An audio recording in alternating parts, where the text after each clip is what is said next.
Was your actual inspiration? Like இந்த மாதிரியும் எழுத முடியும், இந்த மாதிரியும் பாட்டு பாட முடியும், இந்த மாதிரியும் கம்போஸ் பண்ண முடியுங்கிறதுக்கு இன்ஸ்பிரேஷன் என்ன?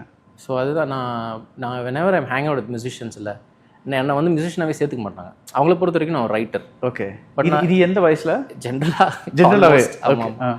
இப்போது நான் வந்து ரைட்டர்ஸோட ஹேங் அவுட் பண்ணுறேன்னா ஒரு மியூசிஷியனாக பார்ப்பாங்க.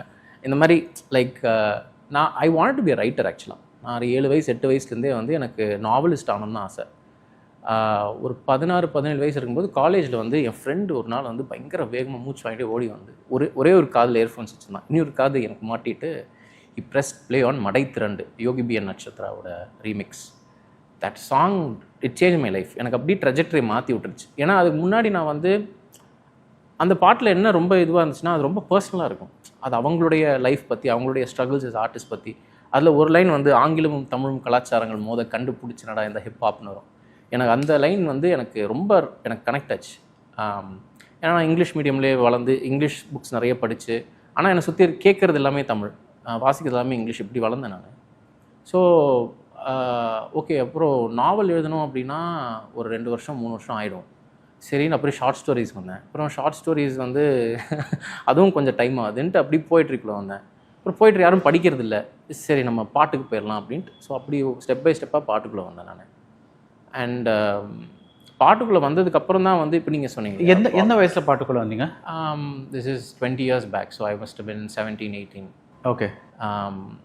ஸோ அது மட்டும் பாட்டுக்கு எக்ஸ்போஜர் இருந்தா? டிட் யூ ஏதாவது லேர்ன் கேட்டது தான்? கேட்பேன். நீங்க வாசிச்சு ஏதாவது? அதெல்லாம் ஒன்றும் கிடையாது. You did know how to play the guitar? எதுவுமே பாட தெரியுமா? லைக் ஓகே, தெரியும். ட்ரைனிங், மியூசிக்கல் ட்ரைனிங் எதுவுமே கிடையாது. ஓகே.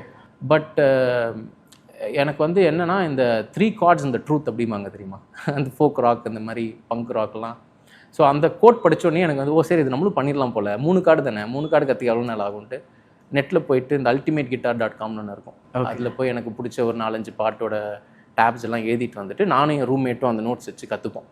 அவன் என்னோட ஃபாஸ்ட்டாக கற்றுப்பான், ஏன்னா அவனோட காது இன்னும் பெட்டராக இருக்கும். எனக்கு வந்து I was little tone deaf to start. So எனக்கு வந்து புரியாது எப்படி டியூன் கேட்டோன்னு வாசிக்கிறான் அப்படின்னா. But slowly I just started. So எனக்கு எழுதுறதுக்கு ஒரு மீடியமாக தான் நான் கிட்டார் கற்றுக்கிட்டேன். ரைட். ஸோ நான் 3 கார்டு கற்றுக்கிட்டோன்னா நான் பாட்டு எழுத ஆரம்பிச்சிட்டேன். ஐ ஜஸ்ட் ஸ்டார்டட் ரைட்டிங். அண்ட் அதுக்கப்புறம் அங்கேருந்து வருஷத்துக்கு ஒரு கார்டு 2 கார்டு கற்றுக்கிட்டு இப்போ ஐ திங்க் ஒரு 10 கார்டு தெரியும் எனக்கு. பட் ஸோ நான் ஒரு ரைட்டராக தான் உள்ளே வந்தேன்றதுனால எனக்கு என்னோடய இன்ஃப்ளூயன்சஸ் மோஸ்ட்டாக லிட்ரேச்சர் அண்ட் நீங்கள் சொன்ன மாதிரி வாசிப்புலேருந்து வர்றது தான். ஓகே. அண்ட் நான் பாட்டு கேட்கும்போதும் நான் ஃபஸ்ட்டு கவனிக்கிறது லிரிக்ஸ் தான். ஸோ எனக்கு வந்து லிரிக்ஸ் புரியாத பாடல்கள் எனக்கு டக்குன்னு கனெக்ட் ஆகாது, கொஞ்சம் டைம் ஆகும். ஸோ தமிழில் உங்களை ரொம்ப இன்ஸ்பயர் பண்ண பாடல்கள்னால் எதுவாக இருக்கும்? எங்கள் அப்பா வந்து நிறைய அந்த பழைய பாட்டெலாம் பாடுவார். கண்ணதாசன் பாட்டு, பட்டுக்கோட்டை பாட்டு, சந்திரபாபு பாட்டு, இதெல்லாம். ஒரு எக்ஸாம்பிளுக்கு வந்து அந்த சிரிப்பு இன்னொரு பாட்டு இருக்கும், அந்த பாட்டு ரொம்ப பிடிக்கும். அந்த பாட்டில் சிரிச்சிட்டே இருப்பாங்க. இது அதிகாரிகளின் ஆணவ சிரிப்பு அப்படின்னா ஒவ்வொரு விதமாக சிரித்து காட்டுவாங்க. ஸோ அந்த மாதிரி பாட்டில் எனக்கு ரொம்ப பிடிக்கும். அதுக்கப்புறம் எனக்கு ஆக்சுவலி சந்திரபாபு பாட்டெல்லாம் பயங்கர ஃபிலசாபிக்கலாக இருக்கும். ஆமாம், அந்த புத்தி உள்ள மனிதர் எல்லாம் வெற்றி காண்பதில்லை பாட்டு அது. ஆமாம் ஆமாம், அது மாதிரி நிறைய பாட்டு இருக்குது. எங்கள் அப்பா அப்பப்போ ஏதாவது ஒன்று பாடுவார், என்ன அதை நான் போய் கூகுள் பண்ணி அந்த பாட்டு கேட்பேன். பிறக்கும் போது அழுகின்றான் அவர் தான் தெரில எனக்கு. ஓகே. அந்த பாட்டு நான் கேட்டதில்லை நினைக்கிறேன். ஸோ இது மாதிரி லாட் ஆஃப் ஓல்ட் சாங்ஸ். பழைய எம்ஜிஆர் பாட்டெலாம் எங்கள் அப்பா நிறைய பாடுவாங்க. ஏன்னா I was huge fan of MGR.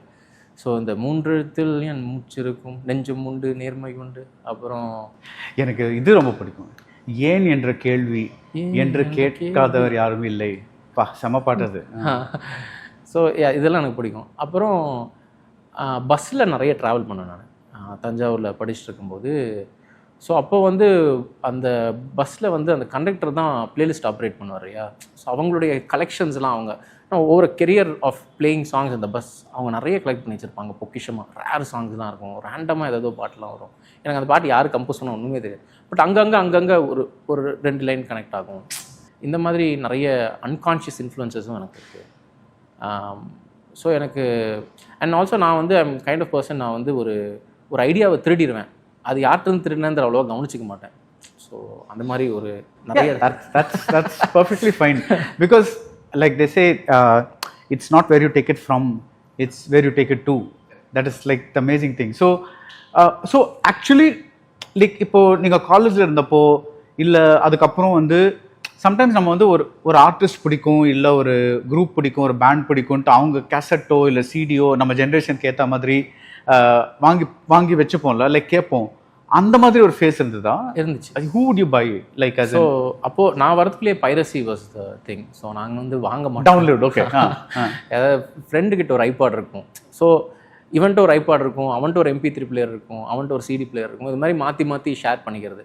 So என்னால் ஒரு காலேஜில் வந்து என்னோட ரூம்மேட் வந்து he was a huge fan of Red Hot Chili Peppers. Oh nice. So எனக்கு வந்து அந்த RHCP, அப்புறம் ஆடியோ ஸ்லேவ், லிங்கின் பார்க், அந்த டைமில் இருந்த ஆல்ட் ராக், இண்டி ராக் நிறைய பேண்ட்ஸ், க்ரீன் டே, அந்த என்டையர் வேவ். அதுக்கப்புறம் இந்த பக்கம் எமினம், ஜேசி, ரேப், அதுவும் நிறைய இங்கிலீஷ் சாங்ஸ் அந்த டைம் கேட்டது. யா, ஓகே. அதில் வந்து எனக்கு வந்து அந்த ஸ்டோரி டெல்லிங் சாங்ஸ் ரொம்ப பிடிக்கும். லைக் ஜானி கேஷோட சில பாட்டு, அதை நீங்கள் சொன்ன மாதிரி இந்த அமெரிக்கன் ஃபோக் சாங்ஸ் நிறைய எனக்கு பிடிக்கும். லியோனார்ட் கோஹன் எனக்கு ரொம்ப பிடிக்கும். ஓ ஃபேண்டாஸ்டிக். ஸோ அவர்கிட்ட இருந்து நிறைய திருடி இருக்கேன். இது கேட்பீங்களா ஸ்மாஷிங் பம்ப்கின்ஸ்? இல்லை, கேட்டதில்லை actually. I've heard of them, never really gotten into their music. So இது மாதிரி ரேண்டமாக கேட்டிருப்பேன். அண்ட் அந்த டைமில் நான் காலேஜ் படிக்கிற டைமில் வந்து தமிழில் லைக் அவுட் சைட் சினிமா வந்து La Pongal was active, Yodhaka was active, Raghu Dixit வந்து நிறைய பெர்ஃபார்ம் பண்ணிட்டு இருந்தார், அவியல் வாஸ் ஆக்டிவ். ஸோ இதெல்லாமும் I use to listen to a lot and use be like oh shit, நம்மளும் சென்னைக்கு போய் ஒரு பேண்ட் ஆரம்பிக்கணும் அப்படி அந்த ஒரு இதில் அப்படியே வந்தது தான்.